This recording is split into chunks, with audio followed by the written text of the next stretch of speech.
namo tassa bhagavato arahato samma sambuddhassa. Namo tassa bhagavato arahato samma sambuddhassa. Namo tassa bhagavato arahato samma sambuddhassa. Aparutade sangamata satavara e sodavanta bamunjantu satang.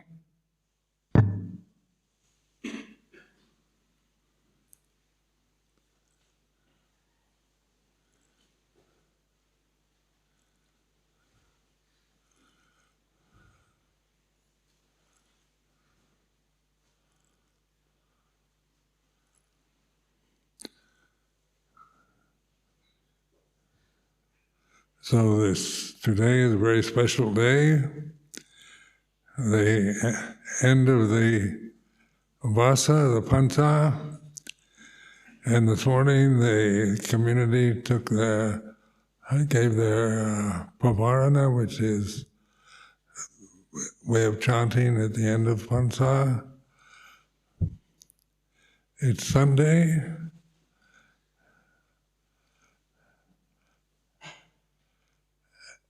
And it's a full moon of October, so next month, Halloween's only the day after tomorrow. And life goes on endlessly with events, calendars. People are beginning to give me calendars for the next year. So time is what we believe in. We believe in time and the changes. This is called autumn. In America we call it the fall because all the leaves are falling off the trees.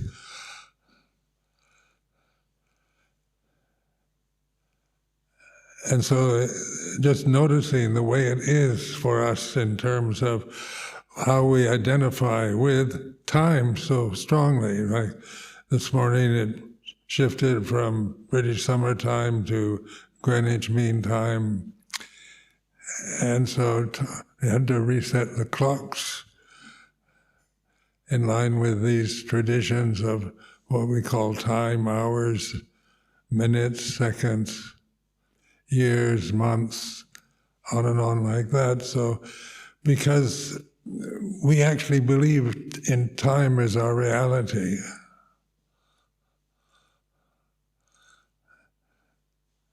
And so the reflective ability to reflect on the way it is time ultimate reality? Is it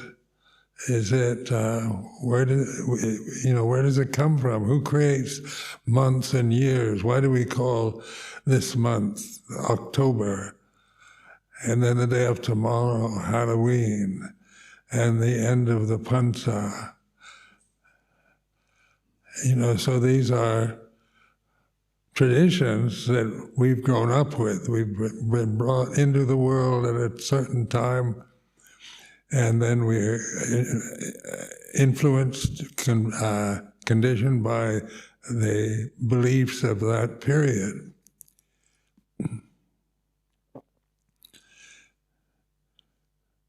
So what is the reality of time? In terms of Dhamma, it's the timeless. So timelessness, what is that? When you try to imagine timelessness, you can't do it. Akalika Dhamma, if you chant it every morning, every evening, during the evening pujas, Santitiko Akaliko, timeless.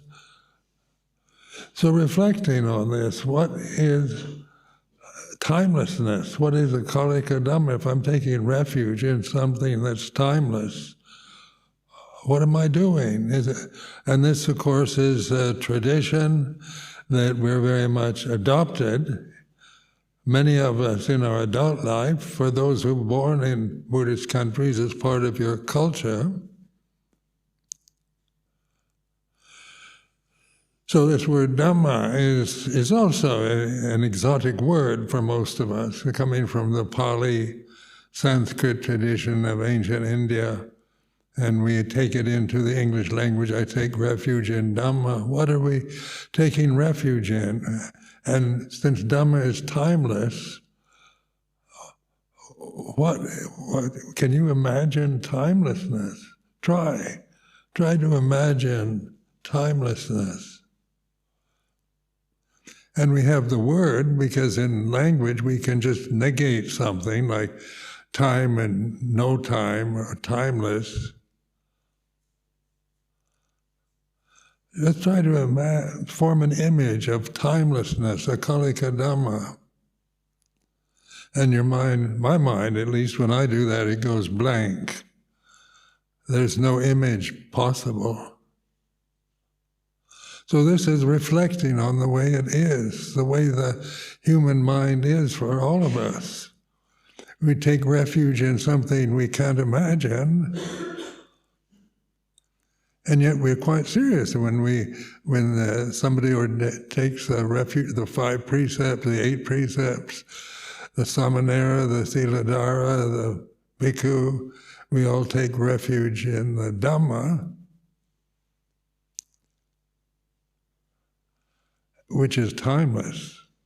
And so what I'm doing right now is reflecting on that. I'm not trying to define it, because I can't.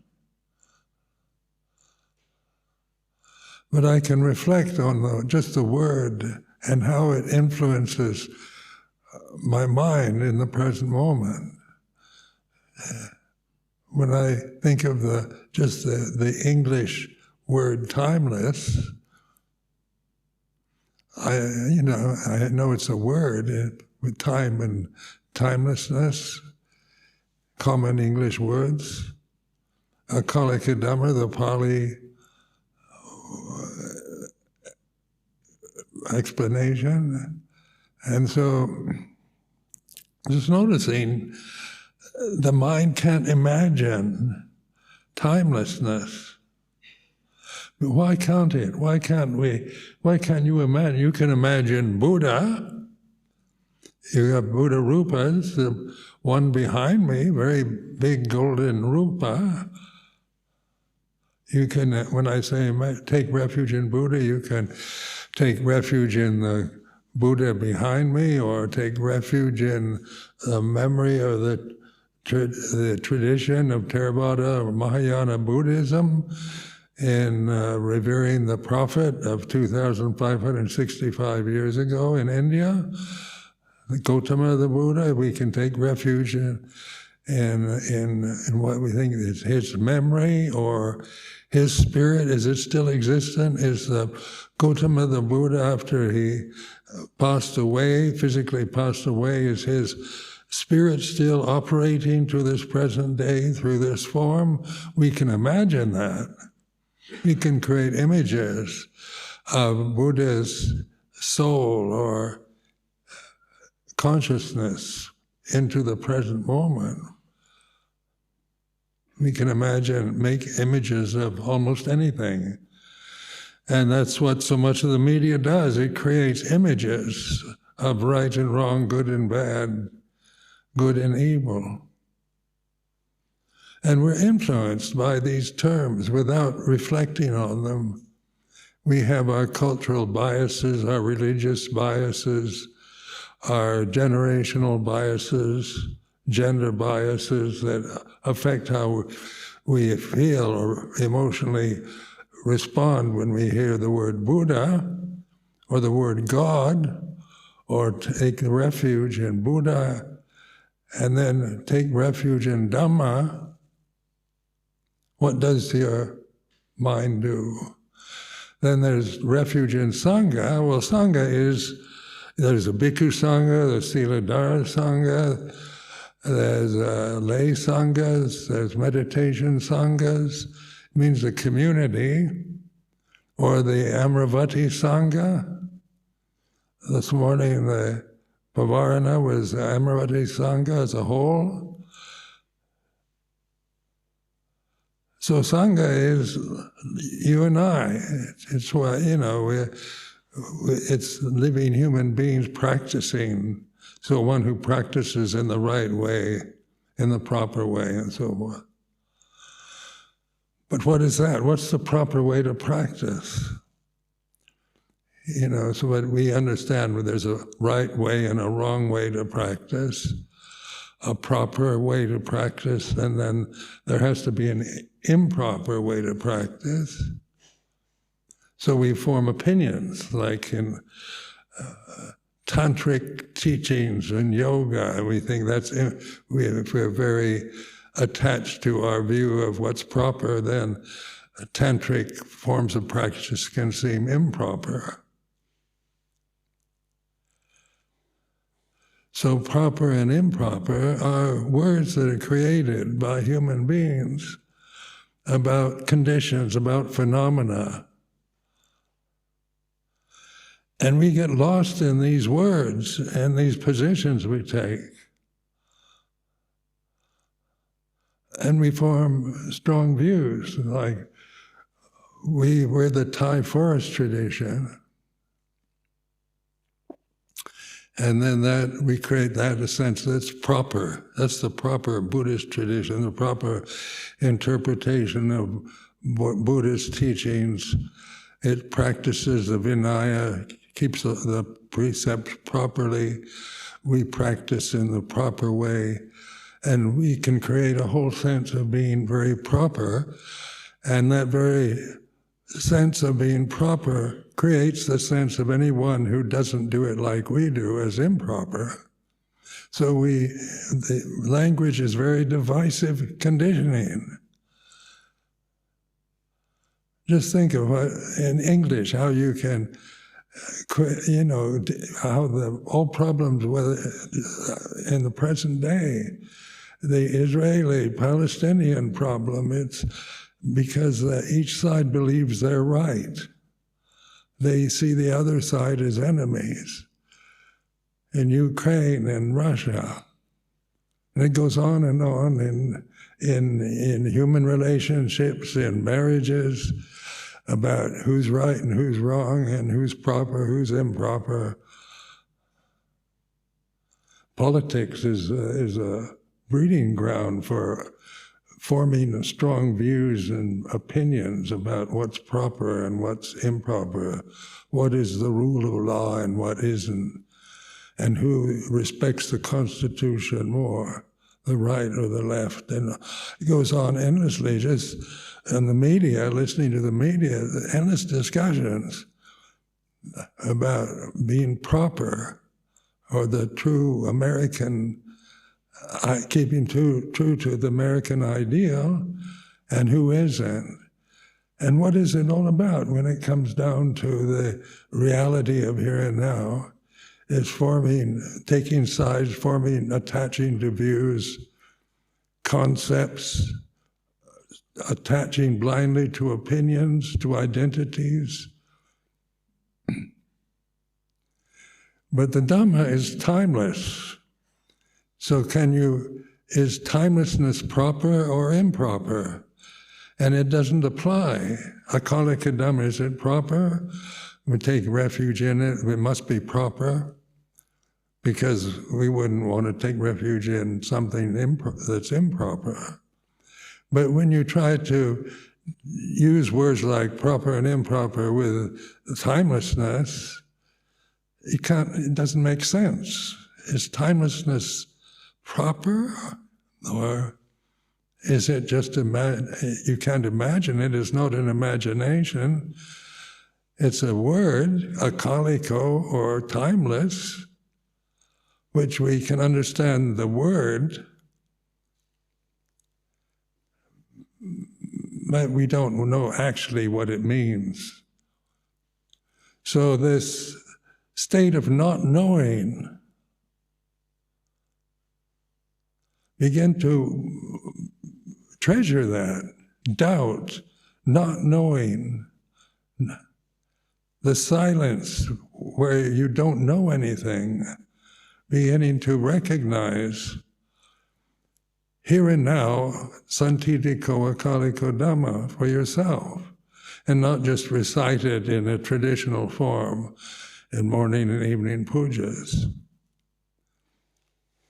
And we form opinions about tradition, like modern life is about, to hell with traditions, I'm going to live my life as I want to. I'm not going to become a slave to any tradition. And it's very, very kind of self-centered view of I have a right to know what my body needs and my individual rights and my needs, and I know what's proper for me, even if it's improper for you, and I'm going to live my life according to what I think. And so we create a sense of our refuge in our self-views, and our ego becomes what we take refuge in. But the ego can be anything. It's changing. You're not the same personality from one moment to the next.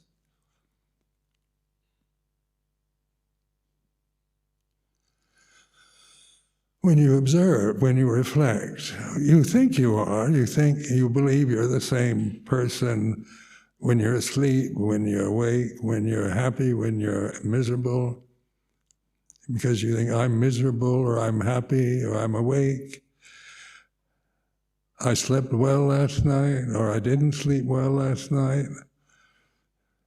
So the whole cultural conditioning, social conditioning, conventional conditioning, it can be proper or improper.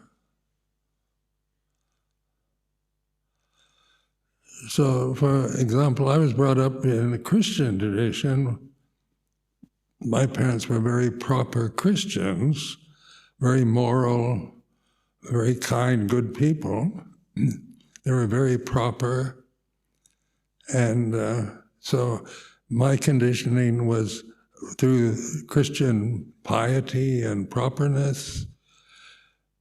But so much of the Christian conditioning was based on illusions that you couldn't sustain.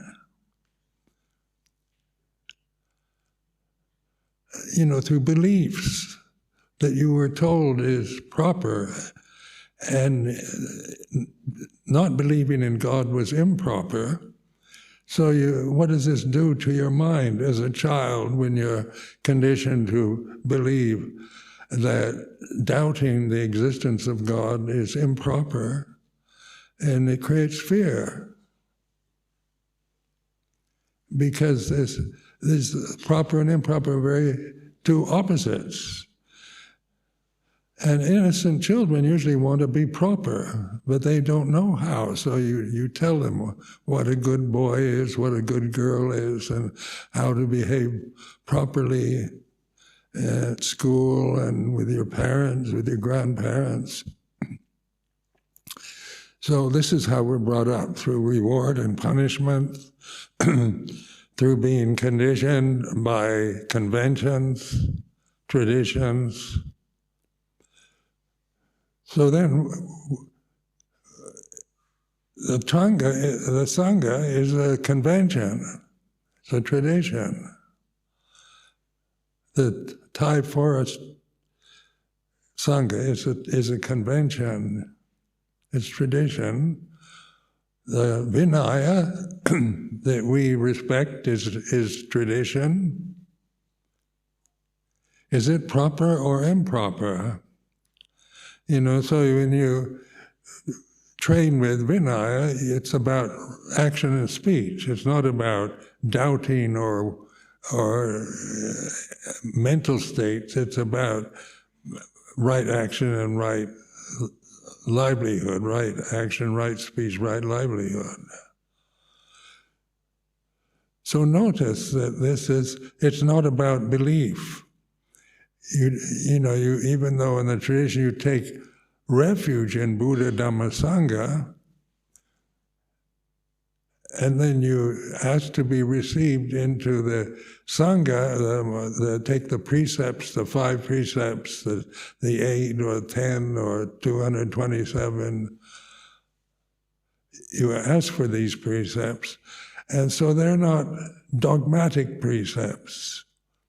They're not about belief, but about good behavior, how to respect each other, how to live one's life that will lead to enlightenment, to awakening of ultimate reality or timelessness, akalika Dhamma. So as I've reflected on many times, there's the Dhamma and then the Vinaya. And I remember in my early years in Thailand, there were Western monks who questioned the value of Vinaya, said it's just conditioning and was appropriate for ancient Indian society, conditions that existed at that time, the time of the Gautama the Buddha, and some of the precepts are useful, some aren't, and then you get all these doubters and who form their own sense of Vinaya. But then they can't really live with those who keep the Vinaya properly. So they set themselves apart. So is the Vinaya that we keep, do we hold it as we're proper and they're not? They're egotistical, opinionated narcissists. We can put people down with words like that. But then we reflect on, just training yourself with the traditional Thai forest tradition, the way Luang Por Chah taught Vinaya. And I've heard monks criticize Ajahn Chah's Vinaya. But then this was what I was trained with the way Luang Por Chah taught and kept the Vinaya himself. So I found that very helpful, Luang Por Chah's approach to Vinaya. So there was a sense of trust in the teacher, in Ajahn Chah, that I could conform to the way that he taught the Vinaya at Wat Pa Pong. And I knew what I was doing, because before that I was kind of independent hedonist, given up Christianity and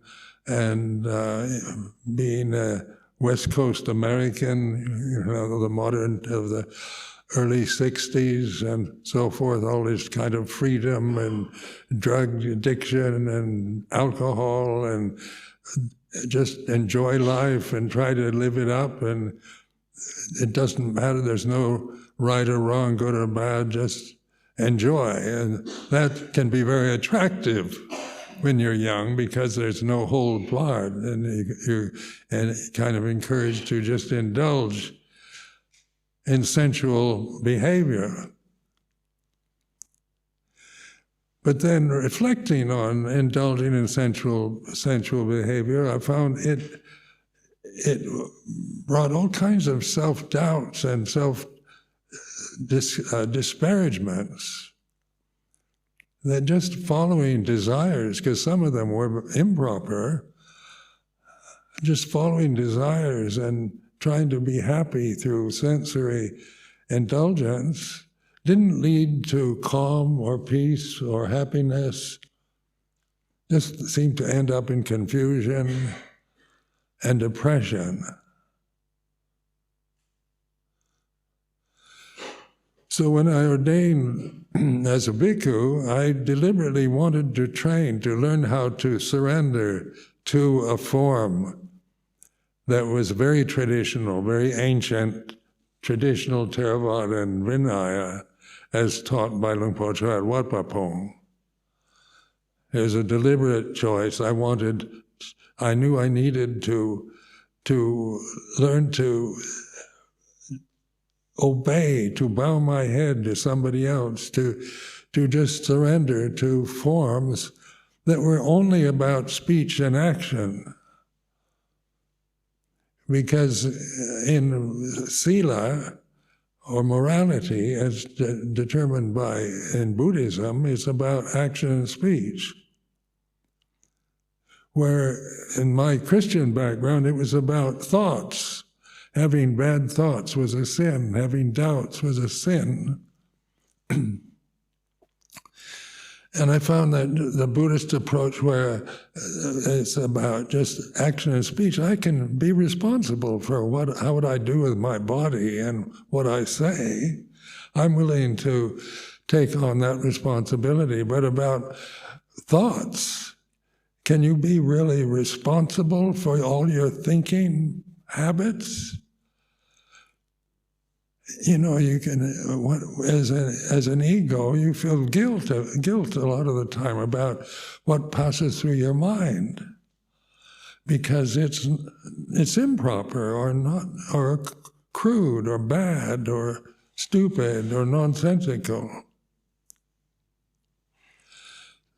So I found that it was a kind of wonderful relief to realize that sila was manageable. It wasn't about trying to be perfect in every possible way you can imagine or idealize, but in being able to take responsibility for what I do with my body and what I say with my speech. I'm willing to at least try, and then I recognize that the Vinaya was only about that, only about speech and action. So I gladly conformed to the strict rules, the precepts, as they were taught to me through the monks, through Ajahn Chah. And that made it possible to live with other monks, because in personal relationships, like when I got to know some of the monks, you know, I liked some, didn't like others. And even though on an ideal level I should like everybody and love everybody equally, as experience, I liked some and didn't like others. I was critical of other monks. If they didn't conform to my ideal of what's proper, then I would find fault with them. So, but then in terms of action and speech, allowed me to live with people I didn't like very much, because I tried to develop proper speech in relationship to them and right action as in the precepts of the Vinaya. And it was good practice, because a lot of my views and opinions about other monks were just arrogant views on my part. I became aware of how arrogant I could be as an ego through believing my opinions about others and operating from them. You know, my action and speech would follow according to what I was clinging to.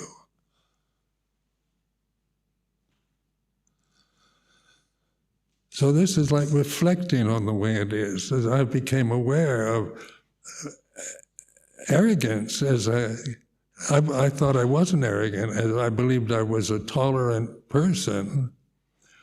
But as I began to reflect on some of my views and reactions to others, I saw it could be quite arrogant. Whether I spoke on it or acted on it was not the case. I was good at pretending and controlling myself through just willfulness.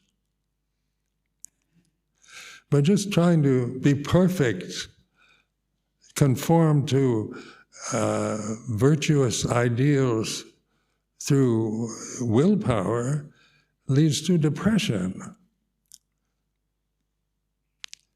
Because we're trying to delude ourselves endlessly by trying to imagine perfection is about being perfectly good all the time, perfectly loving, full of metta and compassion every moment of the day and night, spreading the Brahma Viharas to all sentient beings everywhere, And that's the ideal of perfection.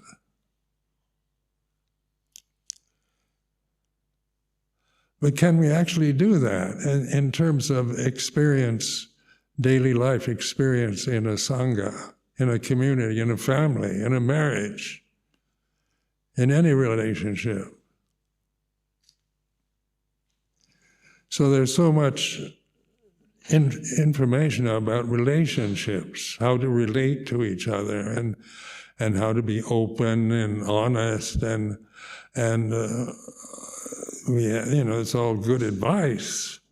But even at the best, it doesn't lead to wisdom until we reflect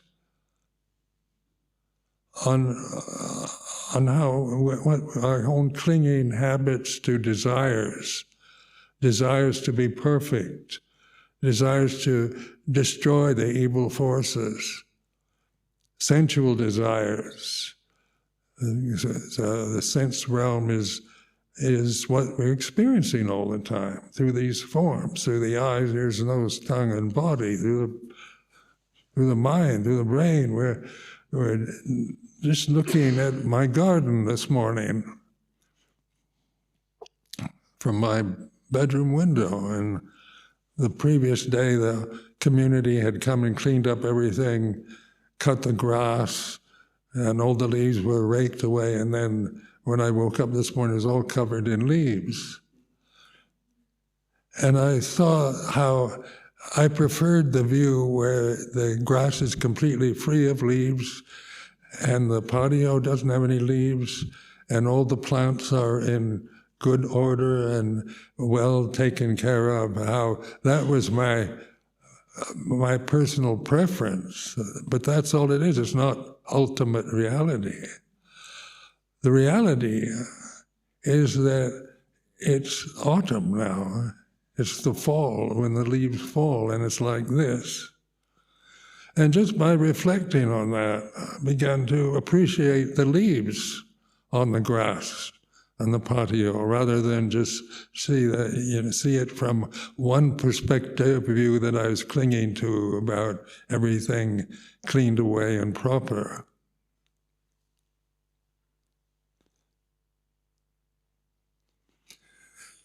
So this tradition of Theravada tradition, Thai forest tradition, it encourages this kind of reflectiveness. Luang Por Chah never told me I had to love everybody or just try to, I had to believe in Buddha and Dhamma and Sangha. And he wasn't forcing Buddhist metaphysics onto me. And his main teaching was the Four Noble Truths. So that teaching approaches the whole human condition very wisely by using suffering, dukkha, as a noble truth. Because as I was reflecting, that I tended to believe that suffering was created from outside. Somebody makes me suffer. It was from my past, from political system, from religious conditioning. It was somebody causing me pain. There was always this sense of blaming, seeking the cause of suffering as something external. Why should I suffer? Who's to blame for my suffering? And that's a very good question to ask yourself. Is suffering some kind of personal infliction? Or is it just the nature of life, of experience through these forms? From my insight over these years, it's the forms in this sensory form, the human body, that identifying with it is suffering.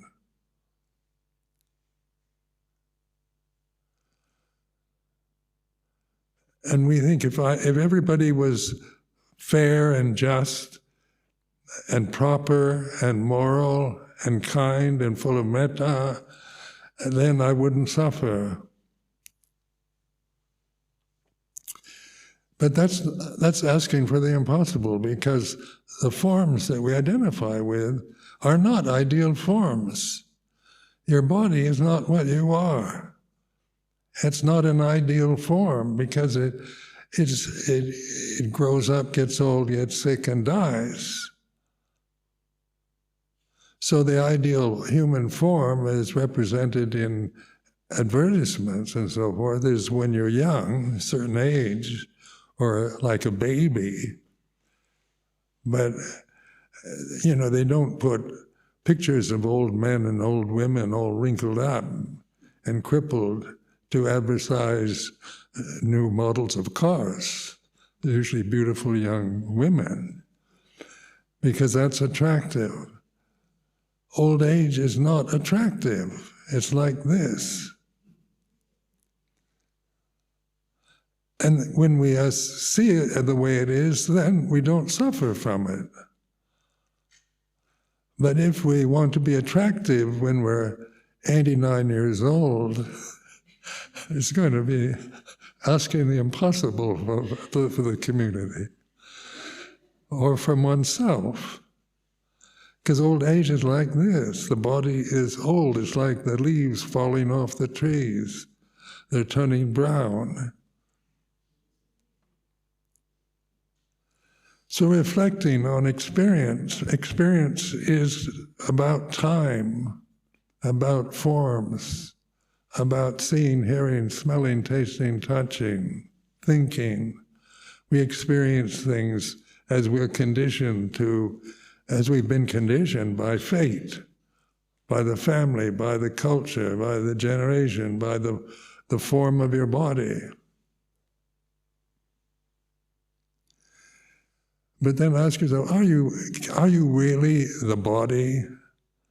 Is this really what you are? Male or female? Is this really what you want to identify with? Or with sexual tendencies, the strong views about sexuality that are available now? Do you really want to identify with sexual preferences? Is that what you are? Or race? Or nationality? These are all illusions that we create and can believe in. But then in reflective meditation, or bhavana, or right meditation, proper meditation, is we're breaking down these illusions we've been trained to believe in and grasp and hold to.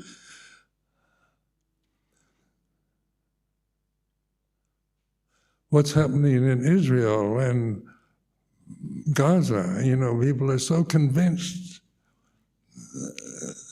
that they are what they identify with, Jews or Muslims or Hamas, or these are views that we attach to and will fight and die for.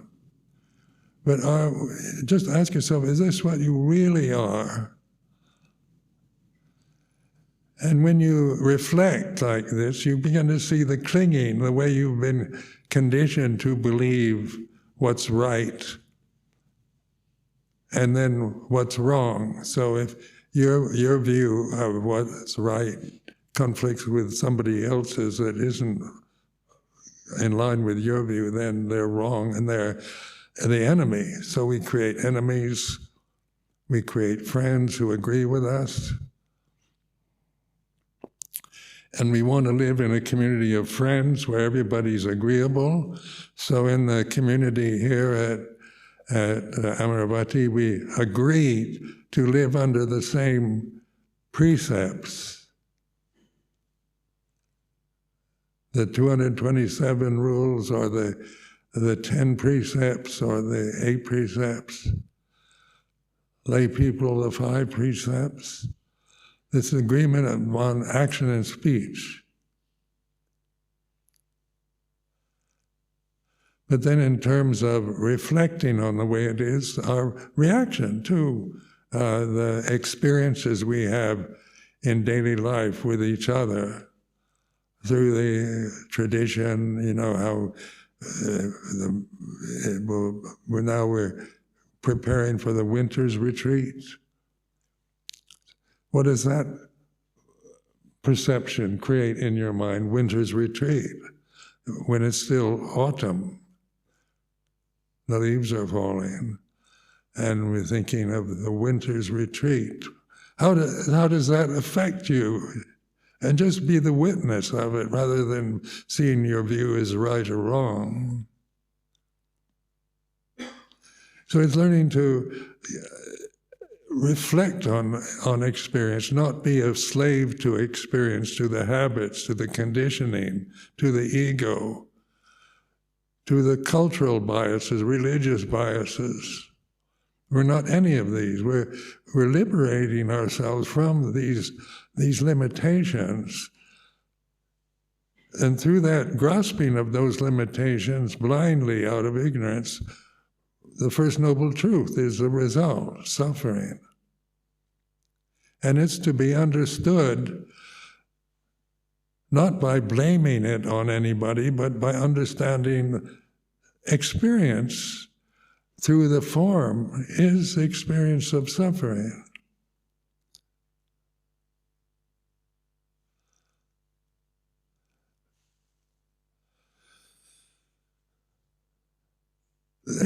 Sometimes we have very happy lives, we have good relationships, we have power, we have wealth, we have nice pets, we have a beautiful car, and we have security and all that, and still you have to die. You have to get old and die.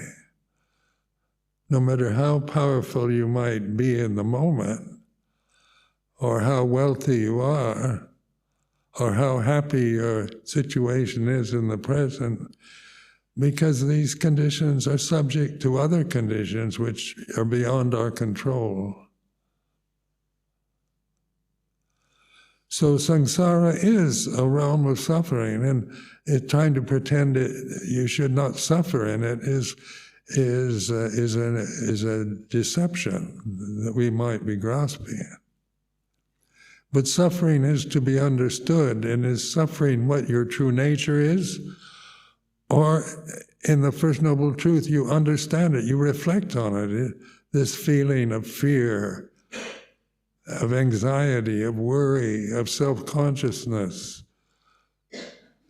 These opinions I believe in, why I have strong emotions about certain subjects, why I get angry over somebody else's views about what's right and proper. And we reflect on, because these are experiences we have, we can't help them. We can't be Buddha Rupas, because the form that we identify with is about eyes, ears, nose, tongue, body, a brain, a thinking mind. And then the way for bhavana is to reflect on this experience that we have in this form of the human body. And we have this gift as human beings to be able to reflect on it. We're not just helpless victims of conditioning.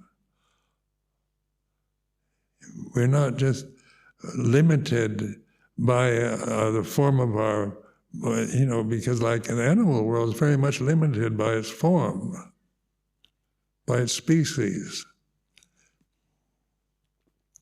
But we're still an animal. We have an animal form, but we have what we call the Buddha mind, or the ability to reflect on experience, not to judge it, but to recognize timelessness behind all the experiences we have through seeing, hearing, smelling, tasting, touching, and thinking. So as proper meditation or bhavana is abiding in the silence, behind the noise, behind the changing conditions that's here and now, apparent here and now. And as you trust in that refuge of Dhamma, then the silence becomes your refuge. Because it doesn't change. It's always here and now, no matter what you're experiencing through your form, through your body and senses.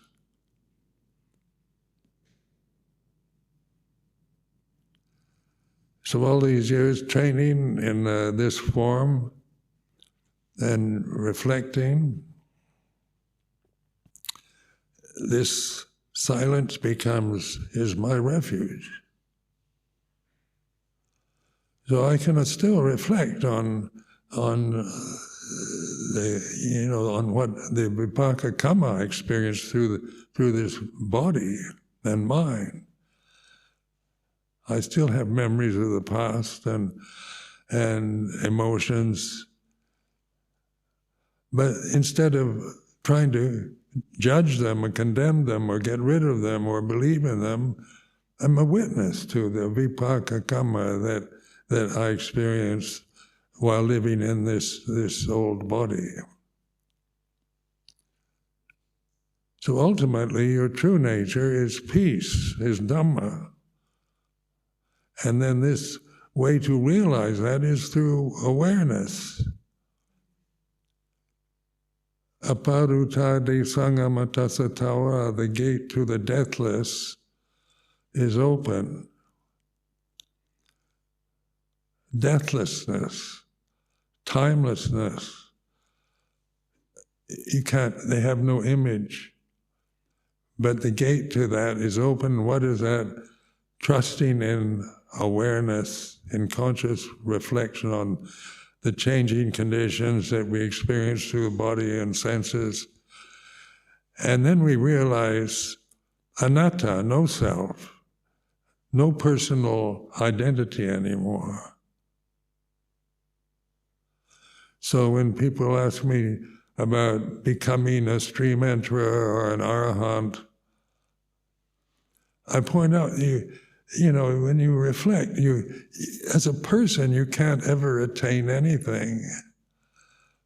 As long as you believe you're the body and your emotions and thoughts, there's no stream entry possible.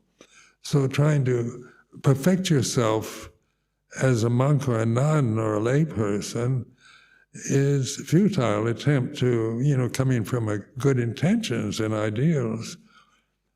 But it's not bhavana, it's not proper meditation or right meditation. It might be good in the sense that trying to be kind and generous and virtuous and so forth is good. But silence is neither good nor bad. It's where good and bad cease. Good and evil cease in Nirodha, in the Third Noble Truth. So I offer this as a reflection for this afternoon.